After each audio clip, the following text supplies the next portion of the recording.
Rescued from the exotic pet trade in 2004, a young bobcat forever lost the chance to return to the wild, the place it was born to belong. Someone had brutally declawed it, turning the powerful free body of a predator into what humans considered a safer pet, a cruel and illegal act. No one could have imagined that this wounded creature, once stripped of its natural instincts, would one day become one of nature's greatest teachers. At Haven Crest Wildlife Refuge, a rehabilitation center in Oklahoma, something extraordinary began to unfold. 9 orphaned bobcats arrived at the same time, all in desperate need of rescue and of relearning how to survive.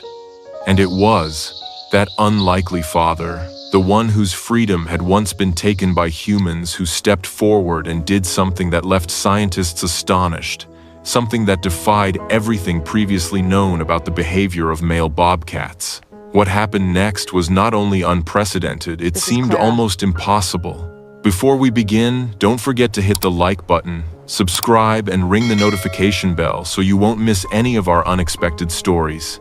A thin veil of morning mist drifted like silver smoke across the hills of southern Oklahoma when Clara Wynn first laid eyes on the creature that would shatter everything she believed about the wild and about the capacity for empathy within animals. It was an October morning in 2004.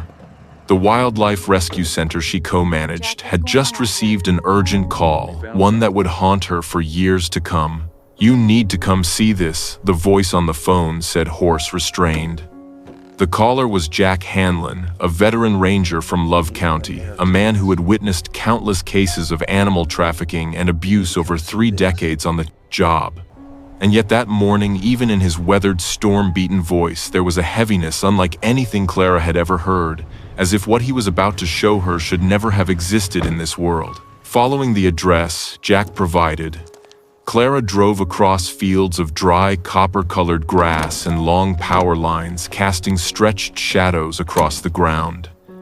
Her destination was an old trailer standing alone at the edge of an abandoned farm near the town of Ardmore, right by the Texas border, a place where illegal exotic pet trade often took place quietly out of sight. As she stepped inside, the stench of rust and feces hit her so hard it twisted her stomach. In a bent, misshapen iron cage, barely big enough for a house cat, was a young bobcat about 8 months old, trembling and exhausted. Its golden eyes, which should have burned like 2 tiny suns of the wild, were now clouded and hopeless. The most horrifying part was its feet, swollen, bleeding, and badly infected where someone had brutally cut away its claws. Documents Jack Hanlon had seized at the scene confirmed another chilling fact: the animal had been neutered. Both procedures had been done to make it a safe pet, though every bit of it was completely illegal. Rescued from the exotic pet trade in 2004, a young bobcat forever lost the chance to return to the wild, the place it was born to belong. Someone had brutally declawed it, turning the powerful free body of a predator into what humans considered a safer pet, a cruel and illegal act.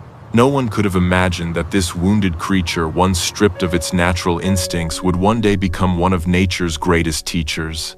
Clara Wynn knelt beside the cage, her seasoned eyes quietly taking in every smallest detail. The bobcat, the creature she would later name Marlowe, did not snarl or hiss.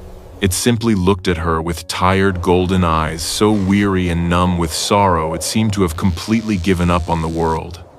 Its fur, once meant to be sleek and radiant, with proud, wild markings, was now tangled and filthy. The muscles born for chasing prey, for leaping across the rocky slopes and brushlands of the Southwest, had withered, weak, and shrunken after months of confinement in that suffocatingly narrow cage. "Can you take it?" Jack Hanlon asked softly, though they both already knew the answer. Haven Crest Wildlife Refuge had never turned away a single living being in need. The drive back to the rehabilitation center was wrapped in silence, a heavy, suffocating kind of silence, broken only now and then by faint chirping sounds coming from the transport crate in the back seat. They were the fragile cries of Marlowe, a weak, trembling sound that tightened Clara Wynn's chest. She knew exactly what it meant. It was a call for his mother. At 8 months old, Marlowe should have been learning his final lessons of survival: how to stalk prey through the grass, how to evade predators, and how to listen to the language of the forest. But instead of growing up amid nature, he had been torn away from it, turned into a crippled plaything to satisfy human selfishness. "Any animal that can return to the wild, we let it go," Clara Wynne said softly, her voice low but firm. I know it is hard to say goodbye. But sometimes, very rarely, there are beings who come to us, and what they need isn't freedom, but another kind of life. "Marlowe will have a permanent home here," Dana Whitmore declared, her voice steady, even as her eyes shimmered with tears. He'll run free. "We'll build him the best enclosure we possibly can. He may never run free in the wild again, but at least we'll give him dignity, space, and a life as close to nature as possible." In the months that followed, the entire team at Havencrest Wildlife Refuge worked tirelessly to build a new world for Marlowe. They transformed nearly a quarter of an acre at the edge of the facility into a miniature paradise for a bobcat. Clusters of Oklahoma's native trees, oak, cypress, and hackberry, were planted to create shade and natural climbing routes. Large granite boulders were arranged into caves and hiding spots that resembled those found in the wild. A small artificial stream ran continuously, catching the midday sunlight and scattering it like liquid silver. They even installed hidden cameras to monitor his health and behavior without intrusion, respecting Marlowe's wild instincts. Even within the confined world built by humans, Marlowe's physical recovery was slow but steady. The infections in his paws gradually healed under the meticulous care of Dr. Victor Hale. His once rough coat began to regain its sheen, glowing with the warm, tawny hues distinctive under Oklahoma's late afternoon sun. The muscles that had withered slowly grew firm again as Marlowe started to walk around. His new territory, hesitant, cautious, but determined. Yet what astonished everyone most was the recovery of his spirit. At first, Marlowe remained withdrawn and wary. Whenever anyone approached, he would retreat deep into the shadowed corner of his rock den, eating only after every trace of human presence was gone. But Clara Wynne, who had been assigned to care for him directly, never gave up. Every day she sat quietly outside the fence of his enclosure, sometimes holding reports, sometimes sorting through paperwork, saying nothing, making no gestures, simply being there. No pressure, no intrusion upon his fear, only presence. Her intent was for the bobcat to understand that human presence did not have to mean pain. Wild animals need to know we're not a threat. Clara Wynne often told new volunteers at Havencrest Wildlife Refuge, "Trust isn't something you're given. It's something you earn through patience and respect." Gradually, Marlowe began to change. At first, he no longer hid whenever Clara appeared. Then he started to watch her, not with fear anymore, but with a cautious spark of curiosity. 6 months after his rescue, on an otherwise ordinary morning, Marlowe let out a soft cry as Clara brought his meal. It was no longer the weak, despairing sound of the frightened cub she had first met, but a gentle, brief note, almost like a greeting. The true turning point came in May 2005, nearly 7 months after Marlowe had arrived at Havencrest. It's a miracle it A survived. ranger brought in a tiny bobcat kitten, barely 3 weeks old, found on the shoulder of a highway near Gainesville, where its mother had been struck and killed by a car.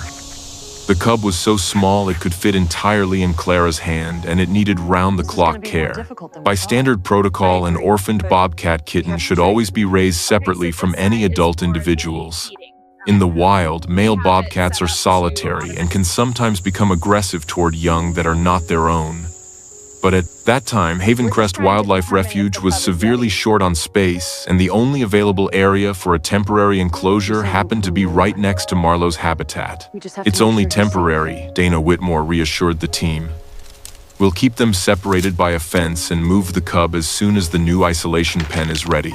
But Marlowe had other plans. The first sign came at feeding time. Normally, Marlowe would retreat into his rock den whenever anyone entered the neighboring enclosure. But this time, he moved closer to the fence, the barrier separating him from the cub's pen, and pressed his body against the wire mesh. His golden eyes, once dull and lifeless, suddenly glimmered with something strange. a flicker of curiosity mixed with concern. "Look, Clara Wynne," whispered to Tessa Monroe, who was holding the tiny cub and bottle-feeding it.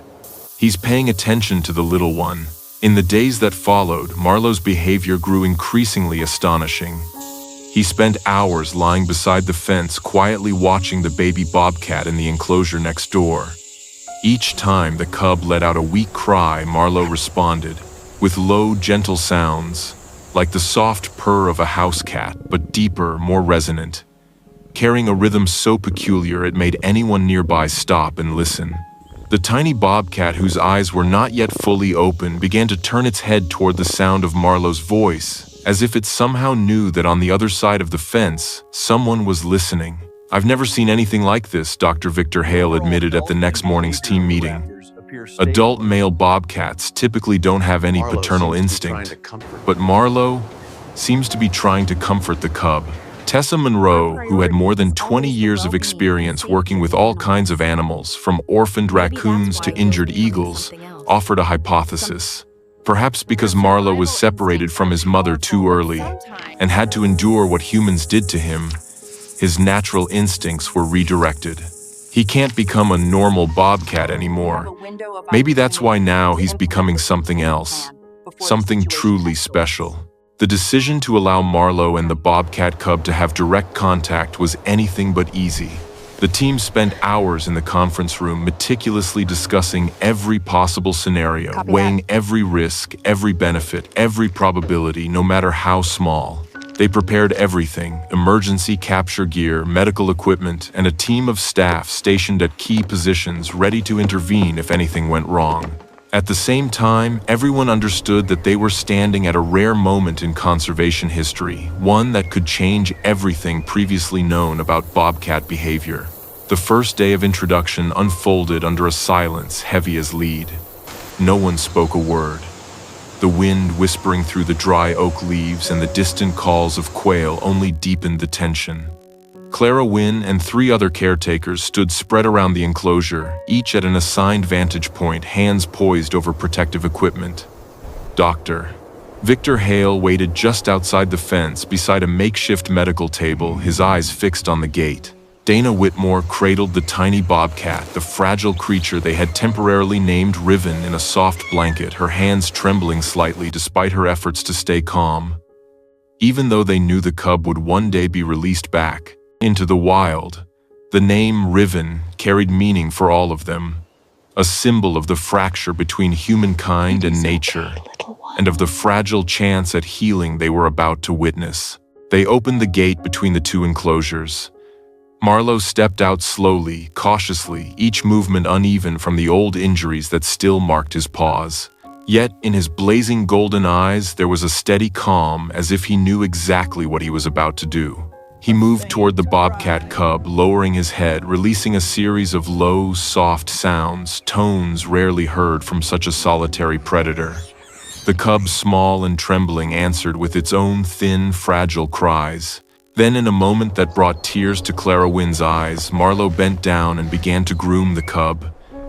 Each motion slow, gentle, deliberate, as though he feared hurting the tiny creature. "Oh my God," Dana Whitmore whispered, her voice breaking. He's acting like a mother. From that day on, Marlowe's true purpose began to reveal itself. He became Riven's adoptive father, teaching the young cub how to stalk prey even though he himself could no longer hunt. How to climb even though his injured legs still moved with caution and pain. And above all, how to live as a true bobcat. Under Marlowe's care, Riven grew strong, brave, and instinctive. He learned to stay wary of humans, yet trusted Marlowe completely. Day after day, he practiced the skills of survival, the primal instincts passed down from a teacher who could no longer use those very instincts himself. And then when Riven was finally old enough to return to the wild, the farewell came bittersweet and aching. A gate opened to freedom, but it also closed between 2 beings who had found each other on that fragile boundary between wilderness and compassion. Marlowe stood inside his enclosure, silently watching as the transport crate was lifted onto the truck. From deep in his throat came short, raspy cries, as if he were calling out a farewell or sending one last message. But only a few weeks later, another orphaned bobcat was brought to Havencrest Wildlife Refuge. And when Marlowe saw the tiny creature, that same gentle light rekindled in his golden eyes. News of Marlowe's special gift spread quickly throughout the wildlife rescue community across the state. Havencrest Wildlife Refuge soon became known as the home of Marlowe, the foster father bobcat. Over the years, Marlowe raised dozens of orphaned bobcats. Each one arrived in fear, hunger, and loneliness. And then one by one they left wild, strong, ready to return to freedom. All the things Marlowe himself would never have again became the very legacy he left behind for the world. Havencrest Wildlife Refuge kept careful records of every young bobcat Marlowe had helped raise.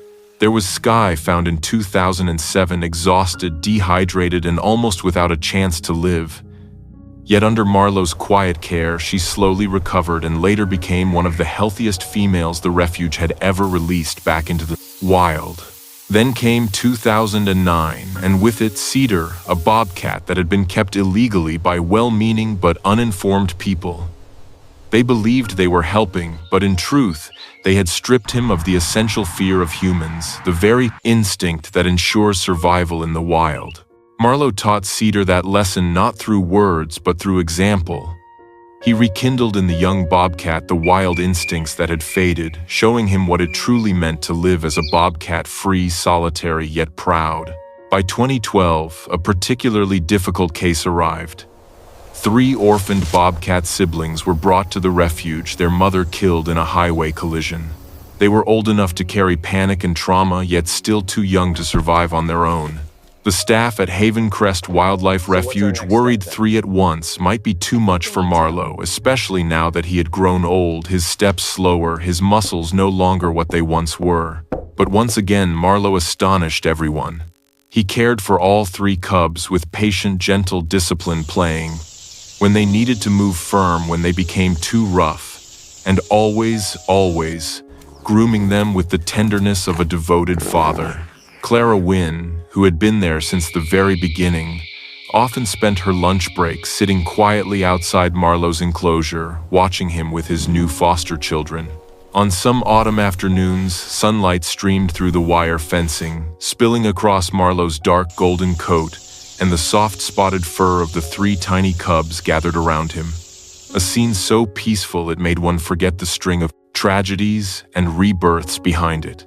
"You know," Clara said softly to Dana Whitmore one such afternoon, her voice warm and tinged with emotion, "Marlowe has probably fathered more bobcats than any wild male ever could.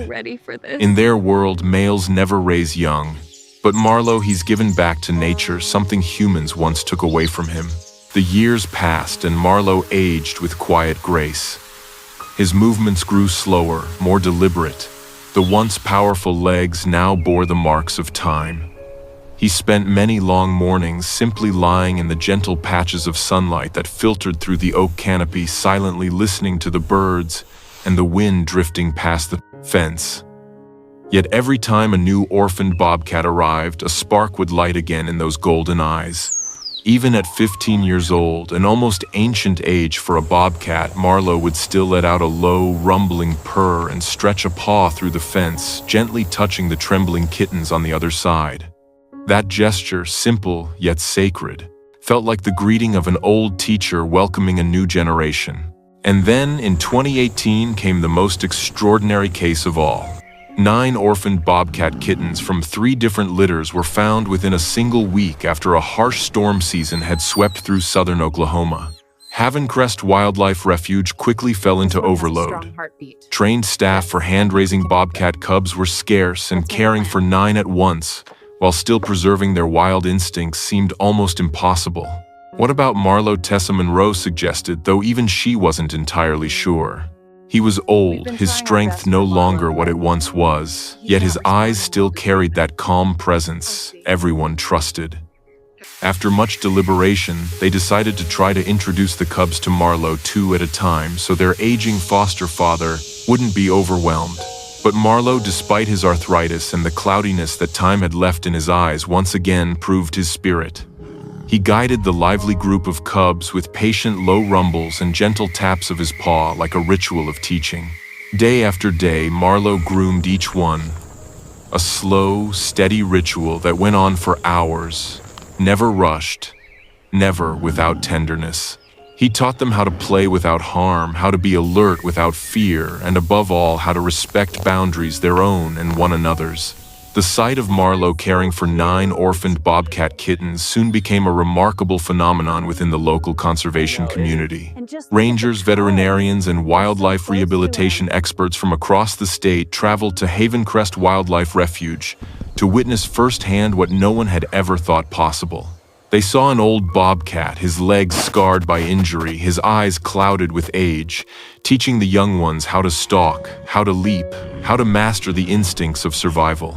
They saw him give sharp, disciplined growls when the cubs played too roughly, biting at his tail, only to bow down a moment later and gently groom them with boundless tenderness, a tenderness that science could never measure. Everyone who stood there understood that they were witnessing something beyond anything ever written in textbooks, a living proof of compassion that transcended species and instinct. During a lecture before the Oklahoma Wildlife Federation, Dr. Victor Hale himself, nearing retirement, said a single concise sentence that left the entire hall in silence. Marlowe showed us that even in tragedy, both humans and other living beings can find meaning to keep going. Dr. Victor Hale said, his voice low but filled with emotion. He was stripped of his wild life, crippled by human greed and ignorance. By all accounts, he should have given up. But instead of surrendering, Marlowe became something unprecedented, a bridge between captivity and freedom, teaching the next generation lessons he himself would never experience again.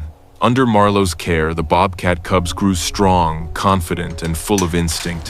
One by one, when they were old enough and displayed the full range of wild behavior, they were released into carefully chosen sanctuaries across the southern United States. Each time the staff at Haven Crest Wildlife Refuge opened the enclosure gate so Marlowe could see, he would stand there silently, his golden eyes calm and steady as the transport crates were lifted onto the trucks. And every time Marlowe would let out a soft call, low, warm, and full of tenderness, his final farewell to the young ones he had raised as his own. As autumn turned to winter that year, cold winds swept through the rows of enclosures and the bare oak trees, and Marlowe's health began to visibly decline. His steps grew slower, his breathing heavier, yet those eyes, the same eyes that had watched so many lives find freedom, still carried a rare, peaceful light. On the cold mornings of late winter, Marlowe moved with greater difficulty. His meals grew smaller, even though the caretakers prepared all his favorites: stewed chicken tender, cuts of venison, and the salmon he had always loved most. Dr. Victor Hale increased his pain medication to ease the strain while the staff watched his every movement in silence. Each of them, knowing they were witnessing the end of an era. Clara Wynn began spending more time beside Marlowe's enclosure, just as she had in the very beginning. But this time, she no longer sought his trust. She simply sat quietly watching a life that had risen far beyond the limits of fate. "You did so well, Marlowe," she would often whisper through the fence, her voice trembling softly in the morning breeze. "So, very well." On a chilly March morning in 2019, Marlowe did not come out to eat as usual. Clara walked over and found him curled up in his favorite patch of sunlight, motionless, yet peaceful. His eyes closed as if in sleep. Around him lay the toys. The orphaned bobcats had once left behind a dried pine cone. They used to roll across the dirt, a few feathers shed from their clumsy first attempts at hunting. Those small relics were scattered gently around the old teacher, quiet proof of a life wholly devoted to others. News of Marlowe's passing spread quickly throughout the wildlife rescue community across the United States. Messages of condolence poured in from every corner, from rescuers who had heard of his extraordinary work, from veterinarians, inspired by his story of cross-species compassion, and from the rangers who had once brought him his very first orphans. Yet the most moving tribute did not come from humans, it came from the wild itself. When the research team analyzed GPS tracking data from the bobcats that had been released back into the forest, they discovered something remarkable. Many of Marlowe's foster children had established their territories near the Havencrest area. It was an extraordinary finding since bobcats almost always avoid human settlements. But somehow, at a deeper, unseen level, they seem to have chosen to remain close to the place where their lives had been given a second chance. They remember, Dana Whitmore said during Marlowe's memorial, where dozens of experts, veterinarians, and wildlife volunteers gathered beneath the old oak tree behind the refuge. Every bobcat living free out there carries a part of him. Marlowe may have been robbed of the wild world he was born for, but in return, he gave back to nature 100-fold more than what was taken from him. Today, Marlowe's former enclosure at Havencrest Wildlife Refuge has been transformed into a memorial garden and community education center. At its heart, beneath the shade of the old oak tree, stands a bronze statue funded by animal lovers from across the United States, depicting Marlowe bending down to groom a bobcat cub, forever preserving the gentleness, patience, and compassion that defined his extraordinary life. School groups from across the region often visit the site, listening to Marlowe's story and learning about wildlife conservation and the dangers of the illegal pet trade. They leave with a lasting understanding that wild animals belong to the wild, and that even in captivity, the wild spirit can still find a way to give something back to the world. The refuge continues to take in orphaned bobcat kittens, raising them under the very guidelines Marlowe helped shape, to limit human interference as much as possible, to strengthen their natural instincts, and to release them back into the wild, only when they are truly ready. Marlowe's legacy lives on in every roar echoing across the hills of Oklahoma, in every bobcat returned to freedom, and in the hearts of all who believe that compassion too is part of the wild. Clara Wynn, now the Senior Education Coordinator at Havencrest Wildlife Refuge, still tells Marlowe's story to anyone willing to listen. On her desk rests a photograph worn at the edges.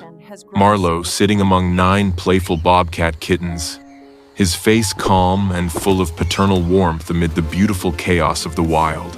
When people ask me whether Marlowe was happy, she often says, I tell them this: no, he didn't have the life he was born to live. But he found purpose. He found meaning. He became a father to the fatherless, a teacher to the wild. She pauses, her eyes drifting toward the memorial garden where Marlowe's bronze statue rests quietly beneath the morning sunday. And in the end, she says softly, her voice blending with the Oklahoma wind, isn't that what we all hope for? That when we leave this world, we might leave it just a little better than when we arrived. The last of the 9 bobcats Marlowe once raised was released back into the wild on a spring morning, a cool, gentle morning just like the day Marlowe passed.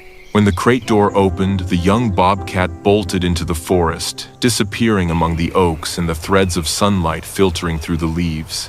And in that moment, Clara Wynn swore she heard a familiar sound carried on the wind, a greeting, a farewell, and a promise that nature never forgets those who belong to it, even the souls who could never return to freedom. Marlowe's story reminds us that the meaning of life can still blossom even in the darkest of circumstances, that love can transcend the boundaries of species and fate, and that sometimes the greatest teachers are those who teach the world lessons they themselves can no longer live out. In a world where humans so often bring harm to the wild, Marlowe remains a living testament to redemption, resilience, and the miraculous ways compassion can reveal itself. In the memorial garden at Havencrest Wildlife Refuge, Marlowe's bronze statue gleams beneath the Oklahoma sunlight. Fresh flowers often appear at its base, left by volunteers, visitors, and even those who never met Marlowe, yet were deeply moved by his story. And somewhere among the wind-swept hills and vast forests surrounding Havencrest, wild bobcats still hunt, play, and raise their young, carrying within them the lessons passed down from an old crippled bobcat who could no longer hunt, but he knew how to love, who could never return to the wild, but taught others how to live free, who lost his freedom but found his purpose. That is Marlowe's legacy. Not only the dozens of bobcats he raised and returned to nature, but the thousands of people he inspired, those who learned to see the natural world through different eyes, to understand that every living being holds a worth far greater than humans once believed, and that sometimes those who bear the deepest wounds become the greatest healers of all.